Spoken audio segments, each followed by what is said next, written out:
interrogation. Donc, Recording is on. Et donc, l'idée, c'est, on va s'interroger, c'est une conf plutôt avec un niveau débutant, il n'y a pas besoin d'avoir de prémices techniques. La question qu'on va se poser, c'est qu'est-ce qui est fait des données qu'on expose quand on navigue sur Internet ? Essayer de mieux comprendre voilà, ce qu'on appelle des données, faire la différence entre des données personnelles, des données privées, voir ce qu'on a le droit de réclamer au niveau de la loi auprès des personnes qui recueillent ces données, et voilà, se poser des questions sur à quel but ces données sont collectées. Alors, je vais essayer de vous partager la présentation, voilà. Donc moi, c'est Grégoire Cudzac, je suis informaticien et militant dans différentes associations proches des logiciels libres. Notamment, je participe à l'organisation des journées du logiciel libre, à la MPT des Rancy, et également je participe à l'association ILIS, donc l'Internet Libre Lyon-Saint-Étienne, voilà, qui est un fournisseur d'accès à Internet associatif, et c'est ILIS qui vous donnera la conf suivante à 16h sur la protection de vos mots de passe. Alors, qu'est-ce que sont les données personnelles dont on parle ? En fait, il faut les entendre au sens très très large, c'est-à-dire votre état civil, votre nom, votre prénom, quand vous remplissez un formulaire, par exemple, pour prendre un train à la SNCF, c'est des données personnelles. Votre âge, votre adresse, ce genre de choses. Vos données biométriques, donc votre taille, votre visage, qui permet de vous reconnaître au niveau de votre physique. Vos données de santé, par exemple, celles qui peuvent être enregistrées par une montre connectée, comme votre fréquence cardiaque, ce genre de choses. Vos échanges, vos communications par mail, par exemple, vos données bancaires et, par exemple, votre géolocalisation quand vous autorisez celle-ci, soit via votre navigateur, soit votre téléphone. Mais aussi, et c'est plus souvent à celle-là qu'on pense dans les médias, celle des textes que vous pouvez publier sur Facebook ou Twitter, ou si vous tenez un blog, ce genre de choses. Les photos que vous pouvez partager sur ces mêmes réseaux sociaux. Mais aussi des choses plus subtiles, comme si votre nom apparaît dans une publication au journal officiel, qui maintenant est accessible à tous en ligne. Si votre nom est cité pour telle action associative dans les journaux, tels que Le Progrès, ou dans des décisions de justice. Donc tout ça, ça fait partie de vos données personnelles sur lesquelles vous avez des droits de publication et du droit à l'oubli avec le temps. Vous pouvez demander à ce que, notamment si vous êtes affiché pour une décision de justice et que celle-ci est publiée sur le net, vous pouvez demander à Google, après plusieurs années, de supprimer cette donnée. Pourquoi protéger ces données ? Il y a cet argument qu'on entend parfois, en tout cas que je me souviens avoir entendu sur France Inter lors d'un débat sur le sujet il y a quelques années, qui était « Moi, je n'ai rien à cacher, il n'y a que les criminels ou les terroristes qui ont besoin de masquer leurs faits et gestes ». Alors, à vrai dire, moi, je ne suis pas tout à fait d'accord, pas tout à fait, ou voire pas du tout d'accord avec ce point de vue-là, dans le sens où il y a beaucoup de choses que nous faisons derrière des portes fermées, car cela ne concerne personne. Ou en tout cas personne d'autre que nous et nos proches. Que ce soit la vie familiale, le simple fait d'aller aux toilettes, être malade, voilà, ça ne concerne pas forcément votre employeur ou vos collègues. Et pour le numérique, c'est la même chose en fait. Ces choses-là qui n'appartiennent qu'à votre intimité n'ont pas à être rendues publiques. Ou en tout cas, c'est au nom de ça que l'on souhaite qu'il y ait de la de la protection des données privées sur le net. Tout le monde n'a pas à savoir quels sont vos états de vie. Pour cela, effectivement, il y a deux notions que j'aimerais distinguer et qui sont trop souvent confondues à mon sens dans les médias sur le sujet, qui vont être l'intimité numérique, donc le fait de pouvoir vivre ce que l'on a à vivre, par exemple se connecter à notre banque, se connecter à nos données médicales sur le site de la Sécu, voilà, et ces données-là n'ont pas à fuiter à l'extérieur. Et l'anonymat numérique, qui serait le fait de dire ou faire des choses sans les assumer en cachant son identité. Trop souvent dans le débat, il est dit c'est pas une bonne chose que les gens puissent être anonymes sur le net, il faut que ce soit transparent. Il faut vraiment pas que l'on arrive à faire croire qu'il faut confondre cette transparence qui n'est pas nécessaire, car l'intimité, que certaines choses ne puissent pas être exposées à tous, est nécessaire, et l'anonymat qui, lui, n'est pas nécessairement nécessaire. À titre personnel, je suis pour que quelqu'un qui dit quelque chose l'assume en son nom propre, que ce soit en place publique ou sur le net. Donc je suis pour que l'on préserve notre intimité, mais pas pour que nous fassions les choses de manière masquée. Donc l'intimité numérique, on pourrait le résumer en ce qui ne nous regarde que nous et qui ne doit être accessible et connu que de nous seuls. Et l'anonymat numérique, en opposition, le fait que nos actes numériques ne soient pas reliables à notre personne, le fait que l'on puisse se cacher. Cette partie-là n'est pas forcément... Il y a des débats. L'anonymat est-il nécessaire ou non? On pourra en débattre dans la partie échange et questions à la fin. Alors, les données dont on parle, pour l'instant, on est toujours dans ce cadre un peu théorique. Donc, toutes ces données qui peuvent être collectées par différents acteurs, hein, que ce soit... on pense très souvent aux grands groupes, Google, Amazon, Facebook, Apple et autres. En théorie, c'est donné depuis le 23 mai 2018, avec l'entrée en vigueur du règlement général pour la protection des données, qui est une loi européenne qui a été transposée dans le droit français. Cette loi précise que vos données doivent être recueillies avec votre consentement éclairé. C'est pour ça que depuis cette date-là, vous avez en bas des sites une bannière, un bandeau qui apparaît et qui vous dit que vous devez valider quelles données vous autorisez à être partagées avec le site internet que vous êtes en train de consulter et éventuellement avec certains de leurs partenaires tiers et le plus souvent des partenaires publicitaires. En théorie, c'est avec votre consentement éclairé. C'est censé vous résumer de manière claire qu'est-ce qui est transmis, qu'est-ce qui est donné et quelles en sont les implications. Si on est honnête, ce bandeau qui vous dit est-ce que vous voulez partager vos données avec Google Ads, donc le service publicitaire de Google, vous pouvez dire oui ou non, mais si vous dites oui, vous ne savez pas exactement ce qui est transmis à ce service. Ou en tout cas, on essayera de comprendre qu'est-ce qui est transmis.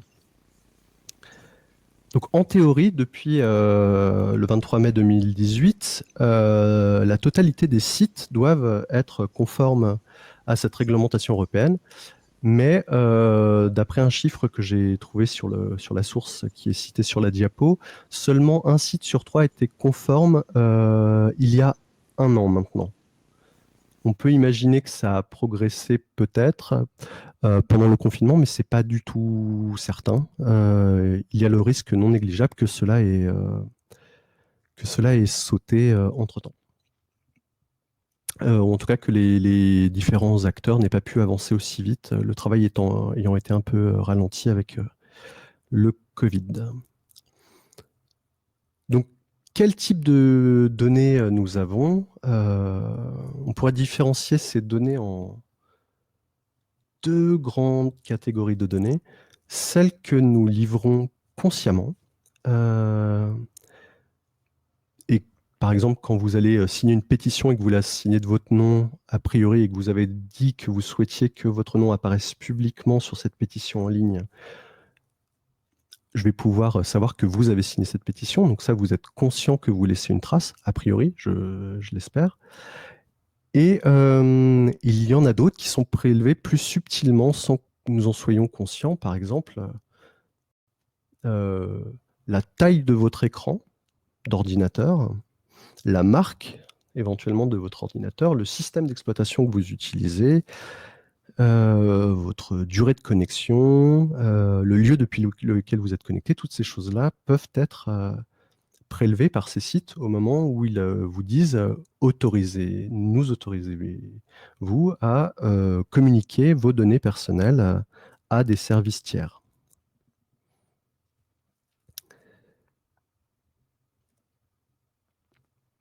Alors, donc oui, ça c'est un résumé de ce que je viens de dire. Alors, que deviennent ces données? Effectivement, l'idée répandue est que nos données sont vendues aux services publicitaires. Mais en fait, c'est plus subtil que ça et je crois qu'une des choses à faire comprendre, c'est là-dedans que se situe le nœud du problème. Pour résumer, dans les services que vous ne payez pas, c'est vous le produit. Vous ne payez pas Facebook car vous êtes le produit que Facebook vend à ses partenaires publicitaires. Vous ne payez pas YouTube car YouTube vous vend comme étant le produit à des publicitaires. Alors, je vais essayer de vous partager avec le son de mon ordi. J'espère que ça va marcher. Cette interview de Mark Zuckerberg devant le Sénat américain. Hop. Tac. Alors, tac.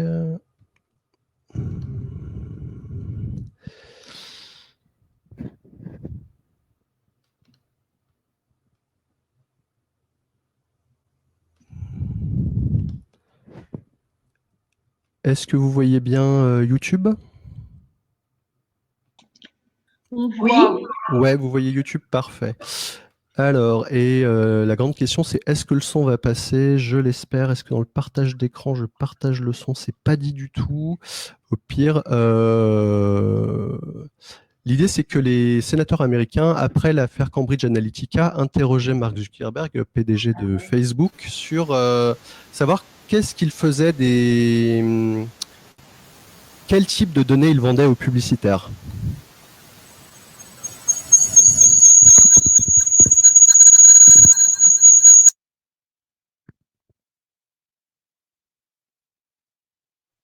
Là, il n'y a plus rien. Il n'y a pas de son. Il n'y a pas de son, donc dommage. Alors, le son en question, en gros, le sénateur demande à Mark Zuckerberg, qu'est-ce que vous vendez, quelles sont les données que vous vendez aux publicitaires et qu'en font-ils? Et Mark Zuckerberg répond, mais en fait, nous ne faisons pas ça. Ce n'est pas ce que nous faisons. Et on pourrait se dire que Mark Zuckerberg ment, mais en fait, ce n'est pas le cas. C'est-à-dire que Facebook ne vend pas vos données personnelles à des tiers. C'est beaucoup plus subtil que ça. Facebook vend le fait de garantir que telle personne, par exemple son utilisateur numéro 3 400 518, est bien toujours le même à chaque fois qu'il se connecte, et de donner aux publicitaires le contexte de la page qui est en train de consulter cet utilisateur. C'est-à-dire, par exemple, si vous êtes connecté sur une page Facebook, un groupe Facebook qui parle de cuisine, Facebook donnera l'information que cet utilisateur-là, à cet instant T, est connecté sur un site de cuisine. de recettes de cuisine, disons. Si un peu plus tard, pour un autre publicitaire, la même personne se connecte, il y a une publicité qui doit être affichée et que la personne à cet instant-là est sur un site, mettons, de littérature, à ce moment-là, Facebook va dire cet utilisateur-là qui a tel numéro est à ce moment-là sur un site littérature. Et donc le publicitaire, en fonction de ces données-là, plus cet utilisateur va être connecté sur des pages et plus il va connaître le thème des pages, plus il va pouvoir cibler les publicitaires envoyés à cette personne-là. Car au vu du contexte, il va pouvoir se dire, tiens, de la cuisine, tiens, de la littérature. Leur algorithme, qui est plutôt sexiste, va se dire, tiens, vraisemblablement plutôt une femme, plutôt ménagère, et donc je vais plutôt lui donner des publicités qui concernent ce qu'on s'imagine être les domaines que la femme va choisir dans le foyer. Donc ça, c'est des modèles qui datent, des vieux modèles publicitaires qu'on se traîne depuis l'avènement du marketing publicitaire dans l'après-guerre, dans les années 50. Et effectivement, c'est ça que vend Facebook. Ce qui est... comment dire ça donc voilà, eux, ils se cachent derrière le fait que non, pas du tout, on ne vend pas vos données. On vend aux publicitaires le fait de pouvoir savoir qui est en train d'utiliser le service et de garantir que c'est la traçabilité. Quelque part, c'est comme la traçabilité de la viande. Vous voulez savoir qui est là dans votre assiette et qu'est-ce que vous êtes en train de manger. Et c'est bien cette chose-là que vend Facebook à ses clients, ses véritables clients, qui ne sont pas vous, qui sont... je tape sur Facebook, mais on peut dire la même chose de YouTube, Google, WhatsApp, qui est Facebook aussi, Instagram, qui est Facebook aussi, Twitter, etc., etc. Alors, je vais relancer le diaporama. Hop. Tac.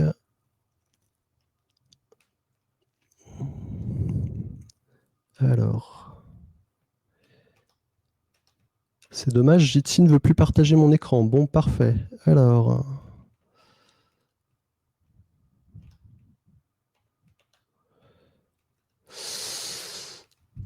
là, là. Je suis désolé. On ne m'autorise plus à... Est-ce qu'il va falloir que je me reconnecte? C'est possible.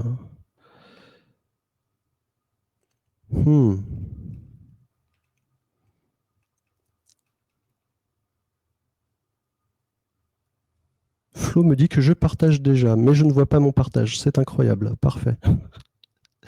Merci Flo. Alors, hop là. Donc voilà le moment où se passe ce consentement de données.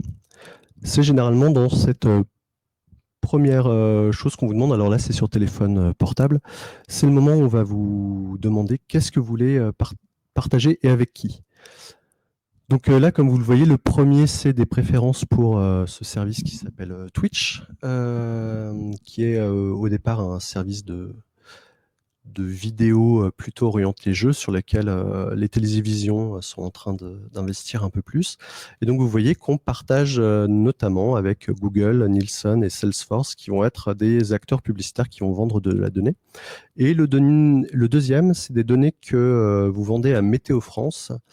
Météo France, généralement, vous voulez avoir la météo de là où vous êtes, donc vous activez la géolocalisation, ce qui permet à d'autres gens de savoir exactement où vous êtes et de traquer, de vous donner des publicités en fonction de là où vous êtes. Par exemple, il est assez intéressant pour toutes les boutiques qui seraient, par exemple, à Lyon, à La Part-Dieu, quand vous êtes dans le coin de La Part-Dieu, de vous dire « Eh oh, il y a une solde chez tel ou tel magasin ». Donc voici à quoi peut servir votre...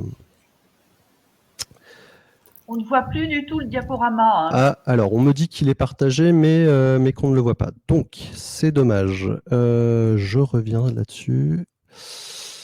On voit pas mon écran, du coup, on ne comprend pas de quoi tu parles. Merci. On ne voit plus le diaporama. Merci de me le dire.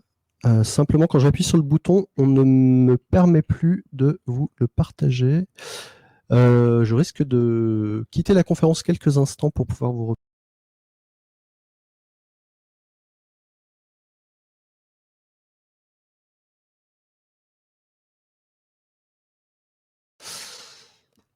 Est-ce que vous me réentendez? Est-ce que vous me revoyez?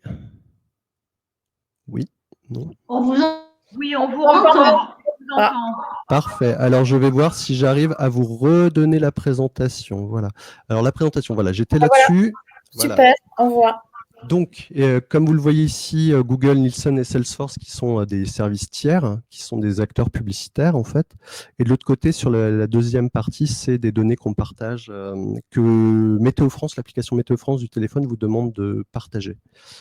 Genre sélectionner des publicités, créer un profil personnalisé pour avoir de meilleures publicités, avoir des publicités personnalisées et surtout la donnée importante qui est de transmettre là où vous êtes pour permettre aux publicitaires de vous offrir une meilleure expérience, car c'est bien de cela qu'il s'agit, paraît-il.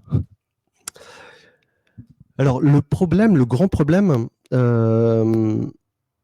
l'instant, et on le verra peut-être un peu plus tard, les données qui sont vendues, donc c'est un numéro d'identifiant unique. C'est le contexte des pages que vous consultez. Est-ce que c'est grave? Peut-être, peut-être pas. On en débattra ensemble tout à l'heure.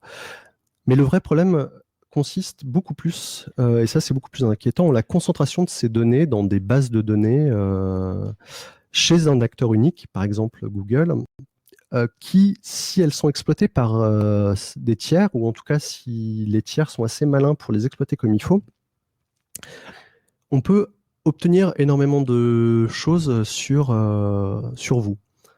Dans le cadre d'un litige juridique, dans le cadre d'un divorce, dans le cadre d'avoir envie d'avoir des données sur vous pour une raison ou pour une autre. Ne serait-ce que pour vous cambrioler, hein, savoir quand vous êtes en vacances, quand vous n'êtes pas chez vous, c'est quand même pratique. Et le problème, c'est que ces services-là laissent des traces. Alors, il y a des traces évidentes. Hein, quand vous êtes en train de poster des photos de vous à l'autre bout du monde, il est évident que vous n'êtes pas dans votre maison. Mais on peut être sur des choses plus subtiles. Le scandale Cambridge Analytica, je ne sais pas si vous vous en souvenez, qui est la manière dont un groupe s'est servi d'un des outils de Facebook pour connaître qui parlait à qui et qui parlait à qui. Donc en gros, ça leur a permis de savoir qui étaient les pro-Brexit, dans des groupes très actifs pro-Brexit, et de connaître leurs amis et de donc permettre de diffuser des messages de campagne pour le Brexit, pour la sortie de l'Union européenne. Et donc il semblerait que la création de pubs ou d'articles ciblés qui donnaient du contenu non objectif sur s'il fallait ou non sortir de l'Union européenne a pesé sur le choix des Anglais de sortir. Et le problème est d'avoir une corruption de la démocratie, c'est-à-dire que les Anglais sont sortis par un vote légitime, mais dont on peut douter de l'éclairage sincère par l'utilisation justement de ces données qui a permis de savoir, à partir d'un petit groupe de gens et de questionnaires, d'ailleurs au tout départ Cambridge Analytica faisait passer un questionnaire de personnalité, ils ont, voilà, en obtenant à partir des personnes qui avaient répondu au questionnaire, qui a permis de savoir quel était leur groupe d'amis, et ben, ça a permis de cibler à qui il fallait envoyer de la campagne publicitaire contre l'Europe pour le Brexit. Dans le titre de la conf, je pose cette question: peut-on récupérer ces données, reprendre ces volets? En fait, le problème, c'est que ces données, il est très difficile de savoir ce qui a été collecté et on est obligé de se fier à la bonne foi des entreprises. En théorie, elles sont auditées par l'Europe régulièrement. Donc, L'idée, c'est que vous pouvez demander à chaque service, même le plus anodin, hein, même le site de je sais pas, de la chorale à laquelle vous appartenez, en théorie, vous devez pouvoir lui demander de vous fournir les données qu'elle possède à votre sujet. Elle a une semaine pour dire d'accord, on va vous les donner, et après, elle a un mois pour vous les fournir. Vous pouvez le faire. Normalement, c'est censé être sous un format facilement exploitable.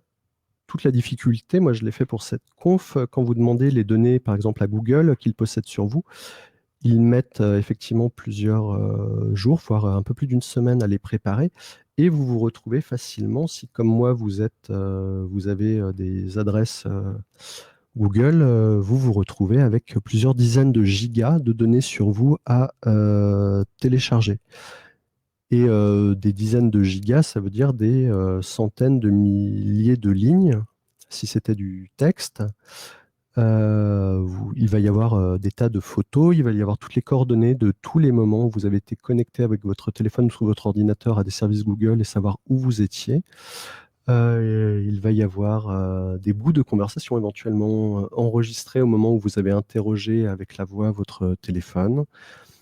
Voilà, il va y avoir des tas et des tas de choses, et il va y avoir toutes les requêtes que vous avez, toutes les recherches que vous avez faites sur Google depuis 10 ou 15 ans.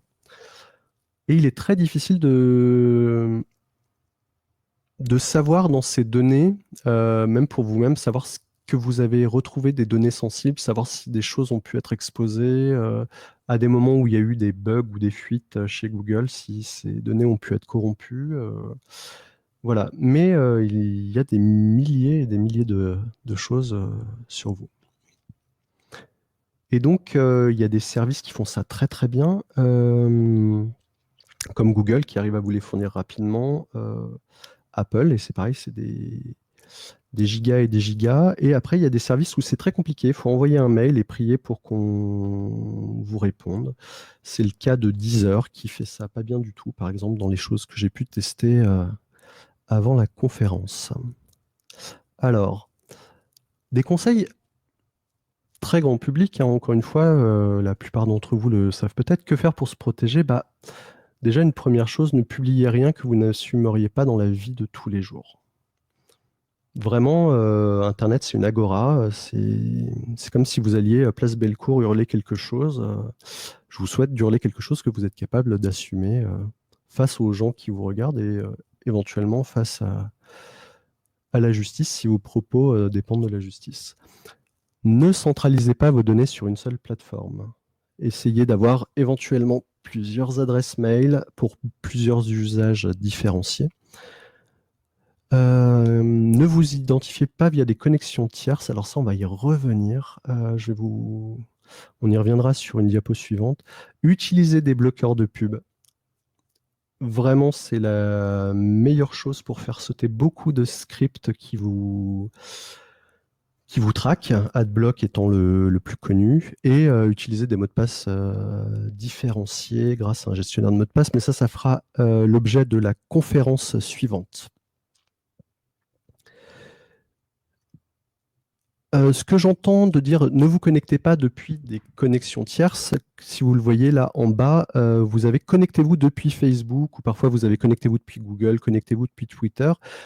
Donc quand vous vous connectez à un service, la Twitch, qui appartient à Amazon, avec le service d'autorisation de Facebook qui appartient à Facebook, ça veut dire que Facebook va savoir quelle est votre consommation d'un certain nombre de données chez Amazon, ou en tout cas ils savent que vous allez sur Twitch et que vous y faites des choses. Et ça, est-ce que c'est souhaitable? Non, a priori, parce que de plus en plus, si vous vous connectez à tous vos autres services via Facebook, Facebook connaît encore mieux votre usage de tous ces services. Une autre idée générale qu'il me paraissait intéressante de casser pour cette conférence, le mode de navigation privé de vos navigateurs ne vous protège pas.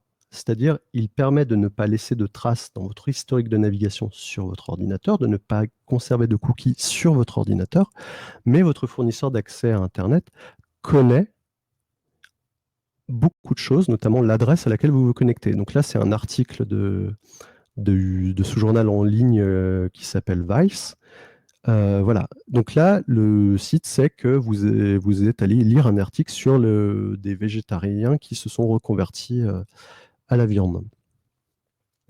Donc ça leur donne des exemples, voilà, des infos publicitaires, toujours là, sur un exemple de nourriture. On va rester sur un article de nourriture derrière.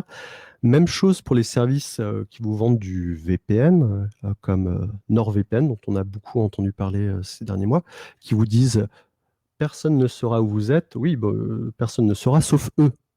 Eux, ils savent parfaitement les adresses de ce que vous allez consulter et ce que vous lisez. Et donc, pareil, éventuellement, ils pourront se servir de ces données et les revendre un jour, peut-être.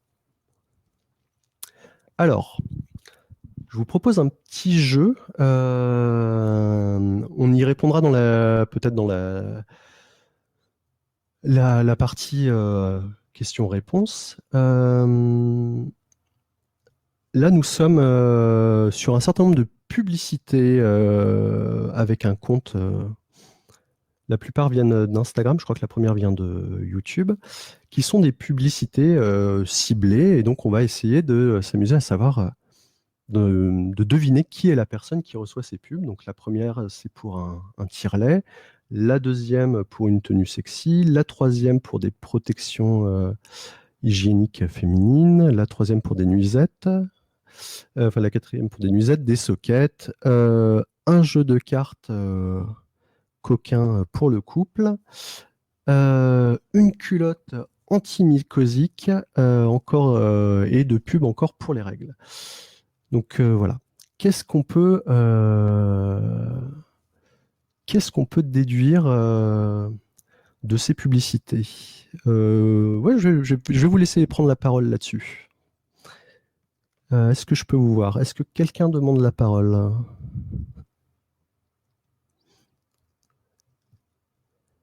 Personne veut se lancer à essayer de deviner qui, je ne sais pas, quel est l'âge de cette personne, quel est le sexe de cette personne, quelle est la condition maritale de cette personne. Je veux parler, on m'entend? Bien sûr, oui, tout à fait. C'est une femme qui a déjà moins de la cinquantaine, puisque visiblement, si elle a besoin de serviettes, c'est qu'elle est, elle n'est pas ménopausée. Mhm. Voilà, après... Oui, c'est des bonnes... Oui, effectivement, c'est des bons indices. Après, je ne vois plus les pubs, là, du coup. Oui, je peux repasser dessus. Ah, d'accord. Hop, voilà. Par exemple, ici, voilà. Oui. Donc, il y a de la vêture. Donc, effectivement, on pense que c'est plutôt une femme qui vient peut-être d'avoir un enfant, qu'on lui propose un tire-lait, ou en tout cas, elle est peut-être enceinte ou quelque chose comme ça. Et en fait, pour vous donner la vérité, c'est des pubs que moi, je reçois. Et je ne suis ni en couple, ni une femme jusqu'à preuve du contraire. Voilà, et je n'ai pas d'enfant. Et donc, c'est pour vous dire aussi, et ça sera ma conclusion, peut-être qu'une des choses, vu que ces systèmes, pour l'instant, sont sur des modèles très archaïques, très genrés, c'est peut-être d'être surprenant. C'est-à-dire que si nous étions un peu moins nous-mêmes stéréotypés, que les femmes allaient voir peut-être plus de sport et de voitures et que les hommes allaient plus lire des articles sur la cuisine, eh ben, il y aurait des chances qu'on les embête beaucoup, ces publicitaires, parce qu'ils auraient bien du mal à se faire une idée de nous-mêmes. Et c'est peut-être tout simplement, effectivement, parce que je suis célibataire, que je suis obligé de me faire à manger moi-même, que Instagram me prend pour une femme. Et donc, la question, c'est oui, ils ont plein de données. Pour l'instant, on a de la chance. Ils les utilisent pas très bien. Le problème, c'est que le jour où c'est bien utilisé, par exemple par des tiers, comme dans l'affaire Cambridge Analytica, où une boîte privée de communication a détourné cette API de Facebook pour faire tourner une élection dans un sens qui l'intéressait, là, il y a un problème. Le jour où Google se mettra beaucoup plus massivement ou beaucoup plus intrusivement à utiliser toutes ces données qu'ils ont, par exemple via l'intégralité du contenu de nos mails, là, il y aura un problème. D'ailleurs, on a un problème. Google, la semaine dernière, je crois, a viré tout le staff de l'équipe d'éthique sur l'intelligence artificielle de chez eux, hein, de chez Google, qui commençaient à grogner sur certains usages ou sur certaines manières de voir les choses. Donc tous ces gens qui, en interne, s'élevaient et trouvaient peu éthique la manière dont les choses se dirigeaient, ont été virés. Donc voilà, on a un risque d'ici quelques années, si on ne se protège pas, si on ne fait pas mieux comprendre peut-être à nos élus l'importance du fait qu'ils nous protègent, que ces données effectivement ne puissent pas être collectées et exploitées, eh ben, on aura peut-être des plus gros problèmes. Notamment, on sait que les intelligences artificielles de Facebook, à partir de nos photos, sont capables de détecter presque 6 mois avant nos médecins qu'on a un cancer. Ou 6 mois avant nous que notre couple va pas bien et qu'on va divorcer. Voilà, c'est des choses que ces algos, à force d'apprendre des patterns, des milliers d'utilisateurs qu'ils ont, sont capables de faire à ce jour. Donc le jour où ils s'en servent, ça va poser beaucoup de problèmes. Voilà. Il nous reste une vingtaine de minutes pour parler entre nous de tout cela et recueillir vos avis ou voilà, vos expériences et ou sur les questions que vous auriez sur le sujet.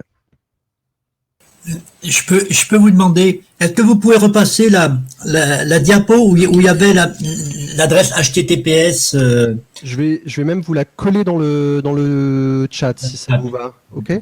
Oui, d'accord. Hop, alors l'adresse HTTPS de la vidéo de Zuckerberg. Oui, voilà. La vidéo de Zuckerberg, ouais, je vous la retrouve tout de suite. Hop. Et je vous la mets dans le chat. Paf, voilà, c'est fait. Merci bien.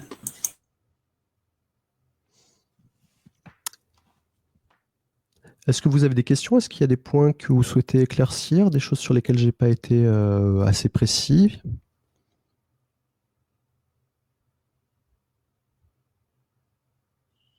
Non, vous avez été précis. Simplement, effectivement, la notion de mode de navigation privée. Donc finalement, j'ai envie de dire, ça sert à quoi? Parce que si on paramètre son ordinateur pour que les données ne restent pas quand on le ferme, du coup, moi je pensais sincèrement que ça évitait effectivement le traçage. Alors, je vais donner la version polie et la version moins polie. La version polie, c'est ça permet quelques jours avant Noël que votre conjoint ne sache pas chez Amazon ce que vous êtes allé lui acheter. La version moins polie, ça permet de ne pas savoir quel porno votre conjoint regarde. Hein. D'accord. Je pense que voilà, en termes un peu crus, Oui. c'est ça.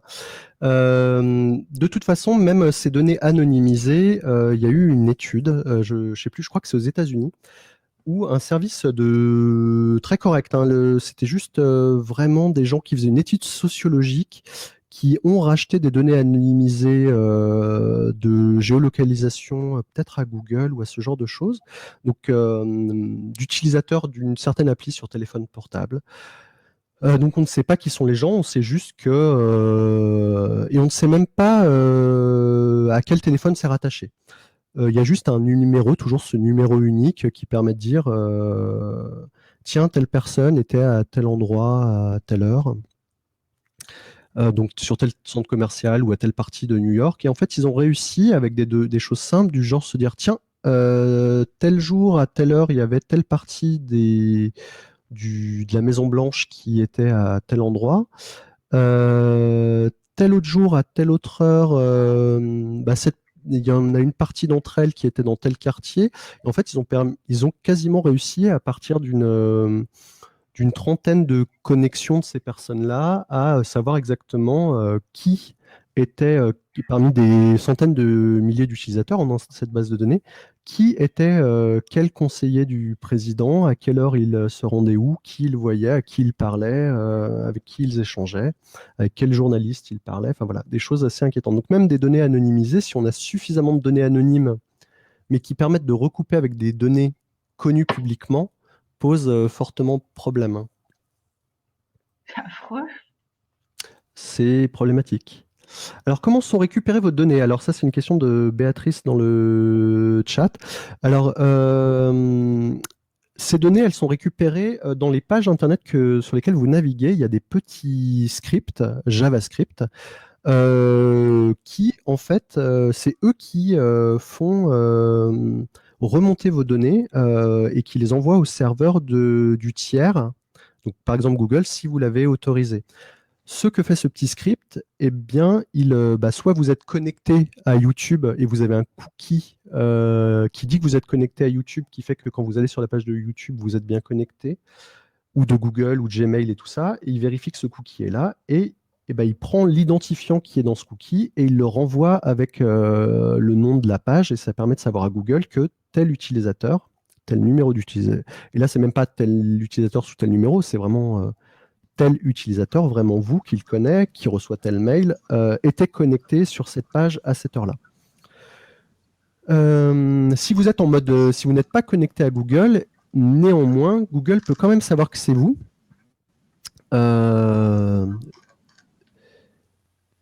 Je répondrai, oui, je vois votre question, je répondrai, Béatrice. Une fois que vous avez, si vous avez déjà un compte chez Google, Google vous connaît suffisamment bien pour savoir que si vous êtes sur tel système d'exploitation avec un navigateur de telle taille, avec telles extensions dans votre navigateur, etc., un certain nombre de choses, que vous avez telle adresse IP, que vous êtes connecté depuis tel type d'ordinateur, tel modèle, que vous avez tel type de micro qui est branché, en fait, ils savent quand même que c'est vous. Vous avez beau être débranché, déconnecté, vous avez une trace tellement forte, cette technique s'appelle le fingerprinting, que a priori Google sait quand même que c'est vous, à 99,9%. Vous ou vos enfants, ou votre conjoint, ça ne change pas grand-chose pour eux. Alors, comment on peut récupérer en retour ces données? Je vais peut-être vous repartager mon écran. Non, il ne m'autorise pas. En gros, vous pouvez aller sur tous les sites, par exemple chez Google. Souvent, ça s'appelle Privacy, Privacy. Donc, et il y a un formulaire où vous pouvez dire, voilà, vous donnez votre code d'identifiant Google. Si vous êtes chez Google ou chez Facebook, vous allez dans les paramètres de votre compte, il doit y avoir un onglet Privacy et vous dites, voilà, j'aimerais récupérer mes données. Et donc là, ils vont vous envoyer quelques semaines plus tard un mail dans lequel il y aura un lien vers un fichier zip, vers plusieurs fichiers zip qui sont très longs à télécharger, où il y aura tout ce que vous avez fait. C'est-à-dire, par exemple, pour Facebook, tous les posts que vous avez publiés, tous les likes, vos horaires de connexion, la durée de vos connexions, l'intégralité de vos photos, l'intégralité du nom des gens avec qui vous avez interagi, éventuellement quelles pubs ont été affichées à quelle heure chez vous, etc., etc.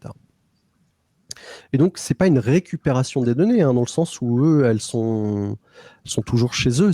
Vous obtenez une copie des données que eux possèdent de vous. Et les conditions de Facebook, au moment où vous créez un compte Facebook, disent très explicitement qu'elles leur appartiennent et que c'est à eux et que vous aurez beau supprimer votre compte, ils les garderont. Voilà. Et oui, je vous en prie. Bonjour. Oui, une question quand vous parliez justement de photos. Oui. Quand on met des photos, pour envoyer ou quoi sur l'ordinateur, après on les efface. Eux, ils les ont encore, les photos? Oui. Techniquement, eux, ils les ont encore. Normalement, avec la nouvelle réglementation RGPD, si vous les effacez, ils devraient les effacer au bout d'un certain temps, et même en théorie, si vous détruisez votre compte, ils devraient les supprimer au bout d'un an d'inactivité de votre compte. Mais est-ce qu'ils le font? Ça, c'est tout le problème est là, c'est-à-dire qu'on est obligé de leur faire confiance et de faire confiance au fait qu'ils soient audités et audités comme il faut. Mais je suis pas sûr que la Commission européenne ait une capacité d'aller auditer la réalité du fonctionnement des installations de chez Facebook aux États-Unis et de la conservation de ces données sur leurs serveurs aux États-Unis. Mais on n'a pas ouvert de compte Google. Ah non, mais Si vous n'en avez pas, il n'y a pas de problème. Néanmoins, Mais on utilise l'ordinateur pour voir les photos, c'est tout. ah oui, non, les photos qui sont sur votre ordinateur et que sur votre ordinateur, il n'y a pas de souci, elles sont. Ah voilà, c'est ça. Oui. C'est ça ma question. Et une autre question, Par on contre, moi, utilise... j'ai Oui. une question. Est-ce que vous avez un compte mail? Non. un Gmail, compte- non. attendez, compte mail, ça veut dire on a une boîte mail Ouais, chez qui? chez Outlook et chez La Poste ou Orange et Orange. Non, non. Et donc, ça veut dire que quand vous envoyez par exemple des photos à vos petits-enfants via vos mails, Mhm. ça veut dire que Outlook, donc c'est Microsoft, Orange, donc Orange anciennement France Télécom, et La Poste possèdent des copies de ces photos. Et au moment où vous supprimez votre mail, et il est censé la supprimer, Mhm. il est censé. Je peux pas vous prouver que qu'il le fasse vraiment. D'accord. Mais si on n'envoie pas de mail, les photos, il n'y a pas de problème. Non, voilà, Par si mail. vous mettez pas si vous mettez pas les photos dans les mails, qu'elles sont juste stockées sur vos disques durs, il n'y a pas de, Mais il y a voilà, pas de c'est souci. ça.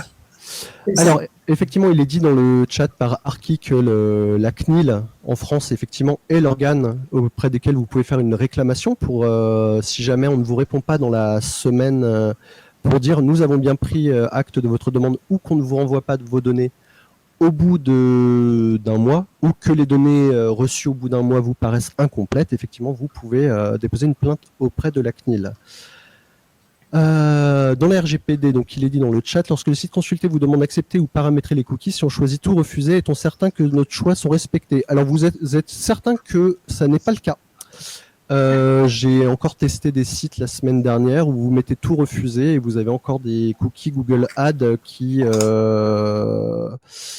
qui sont mis parce que au moment où ça a été programmé, soit par des gens qui ont fait vite ou à qui on n'a pas donné le temps ou qui n'ont pas les accès techniques pour tout, il n'y a pas forcément toujours de corrélation entre le bandeau dans lequel on met un choix et la réalité du fait que le petit script de chez Google qui va déposer un cookie publicitaire, que l'un interagisse bien avec l'autre, c'est censé être le cas, mais dans la réalité, c'est pas le cas. Comme le disait une des slides, il y a un an, alors que ça faisait déjà 2 ans que la RGPD était en place, il n'y avait qu'un tiers des sites qui étaient à 100% en règle avec la réglementation. En l'occurrence là, je pensais plutôt quand je me connecte à ma boîte, à mon opérateur qui est SFR, parce que je n'ai ni compte Google, enfin je suis le moins possible, enfin j'ai pas de Facebook, ni de Twitter, ni de choses comme ça.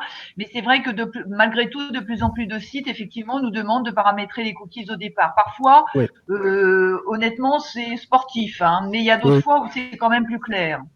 Tout à fait. Alors, vous pouvez, le meilleur moyen, c'est vraiment de les bloquer au niveau de votre navigateur Internet dans ses préférences ou via un bloqueur de pub où vous pouvez dire que vous ne recevez aucun cookie pour le site en question que vous êtes en train de consulter. Après, sans vouloir faire de la mauvaise pub pour un de mes anciens employeurs, et c'est faire éviter. Hein. C'est pas les plus respectueux de la vie privée. Voilà, on va le dire gentiment comme ça. Je dirais que j'y reste parce que je paye pas trop cher, mais J'entends, mais voilà. MF aimerait prendre la parole. MF, je vous en prie, n'hésitez pas. Oui, voilà, j'ai une question par rapport aux données qu'on fait, dont on est obligé de donner, par exemple, quand on travaille et qu'on a une messagerie Microsoft, obligatoirement, la messagerie institutionnelle, par exemple à l'université. Et ben, qu'est-ce qui se passe au niveau est-ce que l'institution a un contrôle sur ces données? Comment il négocie avec Microsoft? Comment ça se passe à ce niveau-là? Est-ce qu'on a une idée J'ai pas de réponse. Je sais pas, est-ce que vous pouvez être plus précise sur votre question, s'il vous plaît? Oui, par exemple, à l'université. Aujourd'hui, j'enseigne à l'université dans des écoles du supérieur.